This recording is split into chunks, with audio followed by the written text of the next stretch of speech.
Today, we are breaking down this Salesloft drift breach. This was a silent API-level supply chain attack that abused trusted SaaS integrations to pull off one of the biggest data thefts we've seen in a while. We're going to get into exactly how they did it and what it tells us about a fundamental and, frankly, kind of scary paradox in modern security. So let's talk scale. The number is just staggering. In one single campaign, the threat actors hit more than 700 global organizations. And this wasn't some scattered, random attack. No, this was a widespread, systematic campaign that used a single, trusted entry point to get in everywhere. And what's really sobering is who got hit. I mean, the victim list reads like a who's who of cybersecurity and cloud tech. This just goes to show you that even the most security-savvy companies out there were vulnerable, which proves that our traditional defenses, well, they just weren't built for this kind of threat. So, the big question, how would they do it? Well, here's the kicker.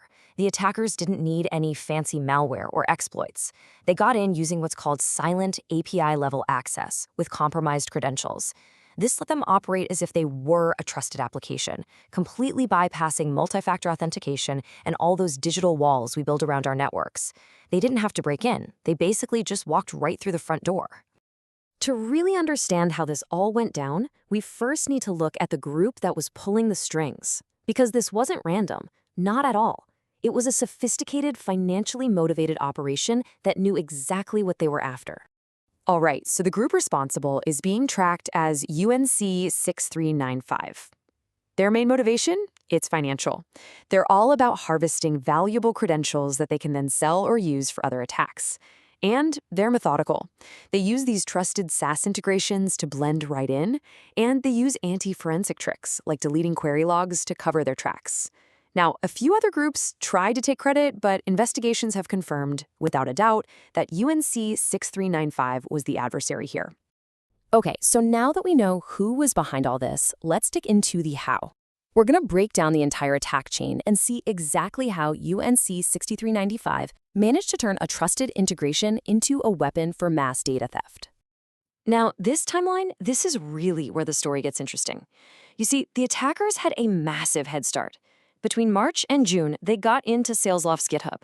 That gave them months for reconnaissance. The actual data theft happened super fast, over just 10 days in August. But get this, the first vendor response didn't happen until August 20th. That huge gap, that's where all the damage was done. The attack itself followed a really clear four-stage path. It started with a pretty classic initial access point and then just cascaded into this massive supply chain compromise. So let's break down each step. First up, the GitHub compromise. The attackers got access to private code repositories. And guess what was in there? Sensitive integration secrets. From there, step 2, the AWS pivot.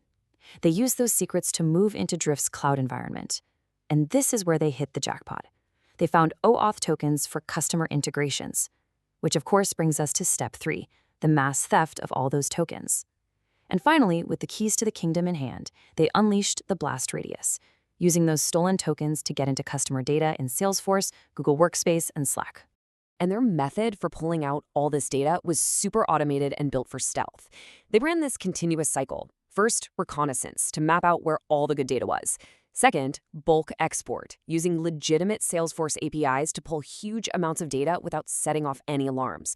And third, immediate anti-forensics, deleting the query logs to wipe their tracks. It was clean, it was efficient, and it was devastatingly effective.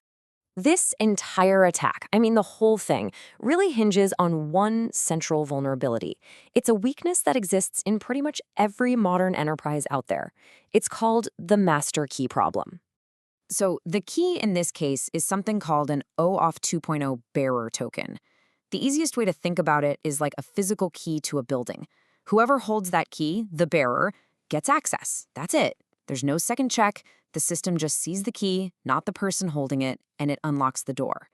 And this is the master key problem in action. See, the attackers didn't have to worry about the heavily fortified front door with all its MFA, SSO, and complicated passwords. Nope. They just used a stolen OAuth token to waltz right through a side door that's reserved for trusted applications.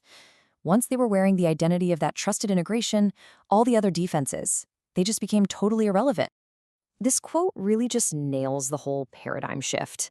why would you bother developing complex malware to break into a system when the keys are just lying around in a compromised code repository?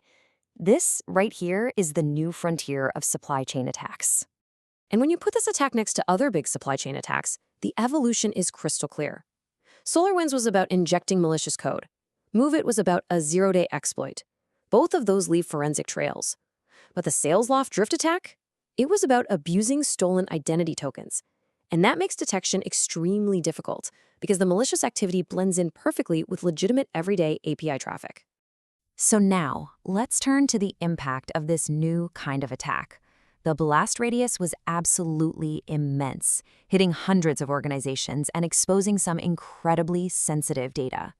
Like we said, over 700 organizations were hit, and the list of confirmed targets is just a roll call of the tech and security world. Cloudflare, Zscaler, Palo Alto Networks, Tenable, the list goes on. Even a targeted bunch of Google Workspace accounts were accessed through the Drift email integration. But what's truly terrifying is the kind of data that was stolen. Sure, at the base layer, you've got your standard CRM data, names, emails, phone numbers. But the real risk, the hidden danger, was found in unstructured support case notes. This is where employees and customers had literally pasted plain text AWS access keys, Snowflake tokens, and other infrastructure secrets. For the attackers, this wasn't just data, it was a brand new set of keys to even more kingdoms. So the critical question for every security leader watching this is pretty simple. What do we do now? How do we harden our own SaaS supply chains against this exact threat? Well, the response really has to happen in two stages. First, you've got immediate containment. In the next 24 hours, the focus has to be on revoking any potentially compromised tokens, rotating those embedded secrets, and auditing your logs. But that's just triage, right? The long-term fix requires strategic governance, enforcing the principle of least privilege for all your connected apps, and rolling out continuous monitoring to spot anomalies in all that machine-to-machine traffic. So here are the 5 key actions every single organization should be taking, like right now. 1. Revoke all Drift OAuth tokens. 2. Rotate any secrets that might have been hiding out in support cases. 3. Audit your logs for any suspicious queries during that attack window. 4. Enforce least privilege. Don't give your apps more access than they absolutely need. And 5. Implement continuous API monitoring so you can actually spot this kind of behavior in the future. But when you step back, this breach really exposes a fundamental flaw in our modern security thinking. The issue isn't just about one bad app. It's about the very nature of digital trust in a world that's built on interconnected cloud services. And this brings us to what I call the API trust paradox. See, we put a massive amount of effort into securing human access with things like MFA and complex access policies. But at the exact same time, we're handing out these silent, perpetual, and often completely unmonitored master keys to third-party vendor bots that have access to our most critical data. This breach, really, it's a wake-up call, because once an API key is compromised, trust itself becomes the weapon,